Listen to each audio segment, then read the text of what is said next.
Swarup. Today I am here to tell a speech on Dr. B.R. Ambedkar. Today we honor a man who changed the destiny of India, none other than Dr. B.R. Ambedkar, or as we lovingly call him, Baba Sahib.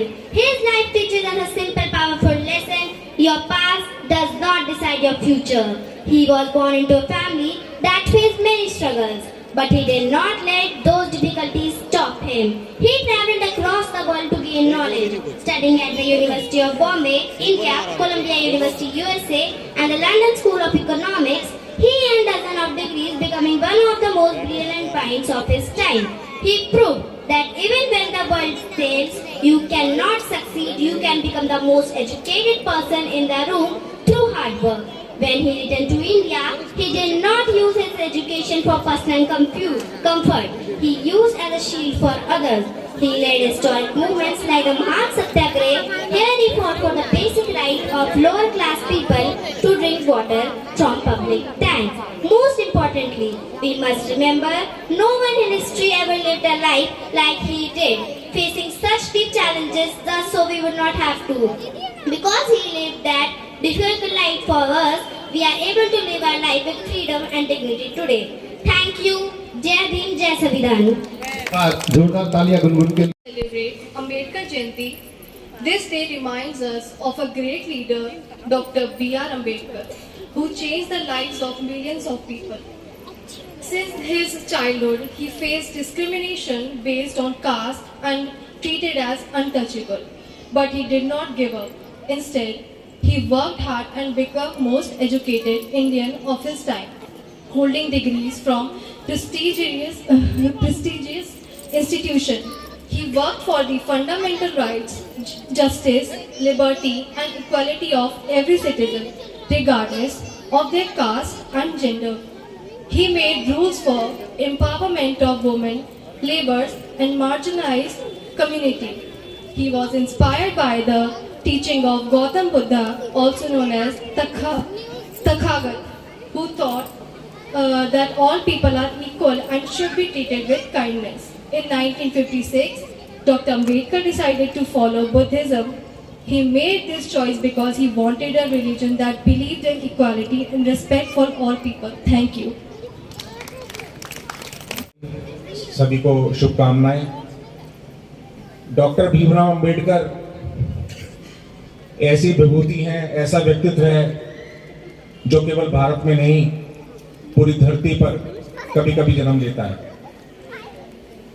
जब मैंने खुद उनके कुछ गिनी चुनी किताब पढ़ी, उनके शोध की एक आध पत्र उनके पढ़े, तो मुझे लगा कि डॉक्टर भीमराव अंबेडकर शोषण के विरुद्ध, असमानता के विरुद्ध एक उन्होंने अलग जगाई और उन्होंने उस वर्ग को एक शक्ति प्रदान करी, आवाज प्रदान करी जो सदियों से अपने अधिकारों के प्रति वंचित था, जो मूलभूत आवश्यकता है उनसे वंचित था। उन्होंने उन्हें शिक्षा का रास्ता दिखाया, उन्होंने उन्हें संगठित रहने का रास्ता दिखाया, उन्होंने उन्हें संघर्ष करने का रास्ता दिखाया। और इन तीन मूल मंत्रों के माध्यम से आज हम देखते हैं कि उस वंचित वर्ग ने, उस शोषित वर्ग ने धीरे धीरे समाज में अपनी मुख्य धारा में आने का काम किया है।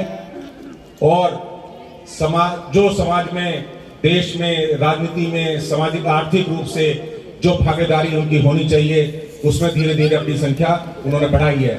और अभी पूर्व वक्ताओं ने कहा, मैं अपनी बात को बहुत संक्षेप में खत्म कर रहा हूँ। पूर्व वक्ताओं ने कहा, अभी डॉक्टर साहब कह रहे थे कि निरंतर हमें पढ़ता रहना है, शिक्षित होता रहना है, संगठित होते रहना है, संघर्षरत रहना है, क्योंकि जिन लोगों ने इनके माध्यम से कुछ स्थान प्राप्त कर लिया है, उनकी जिम्मेदारी डॉक्टर साहब के रास्ते पर चलने पर ज्यादा है और उन्हें वो रास्ता भी दिखाना है।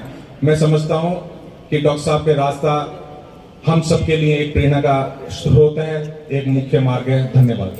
जय भीम।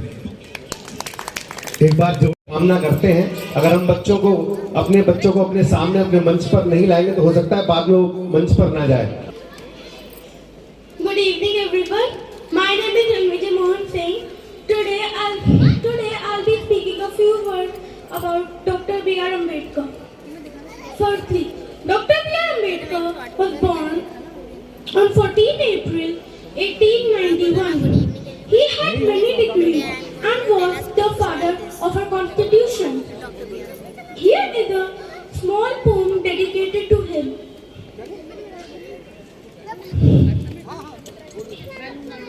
हमारे भारत का संविधान जिनमें लिखा हमारे भारत का संविधान जिनने दिया हमें एक नया हिंदुस्तान जिनने हमें दिया एक नया हिंदुस्तान जिनने रचा हमारा संविधान वो है डॉक्टर अंबेडकर महान जिन्होंने हमें खुद से चलना सिखाया हमें अपने इरादों के बारे में सिखाया जिनने दिया हमें एक नया और अलग हिंदुस्तान वो है डॉक्टर बाबा साहब अम्बेडकर महान।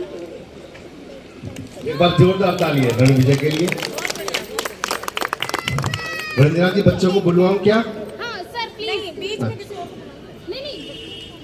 इसी कड़ी में कि बाबा साहब ने जीवन भर बहुत ही संघर्ष किया और अपने अथक प्रयासों से उन्होंने हमें अनेकों अनेक बहुमूल्य अधिकारों से नवाजा और इसीलिए बाबा साहब ने कहा था कि इस कारवां को जहां तक मैं लेकर आ गया हूं यदि आप आगे लेकर भी ना जा सकें तो कम से कम इसको पीछे भी मत जाने देना। और इसके लिए बाबा साहब ने एक मूल मंत्र भी सुझाया था कि शिक्षित बनो, संगठित रहो, संघर्ष करो। तो हम सबको इस मूल मंत्र से अवश्य ही प्रेरणा लेनी चाहिए और अपने जो बच्चे हैं उनको हमेशा उनको प्रेरित करना चाहिए कि वो इस मंत्र को इसको मंत्र को साधें और आगे बढ़ें। और आप सभी को अंत में जय भीम, जय भारत, जय संविधान। धन्यवाद। He was also one of the first Indians to study economics in the depth and understood the poverty and inequality that affect to society. Another interesting fact, he worked all around 18 hours a day while drafting the constitution. That shows his dedication and commitment towards the nation. He believed that education towards the nation, he believed that education is the strongest tool to fight injustice. And that's why he always said, educate, agitate and organize. Thank you. एक बार बच्चे के लिए जोरदार तालियां। मैं सभी से ये आग्रह करूंगा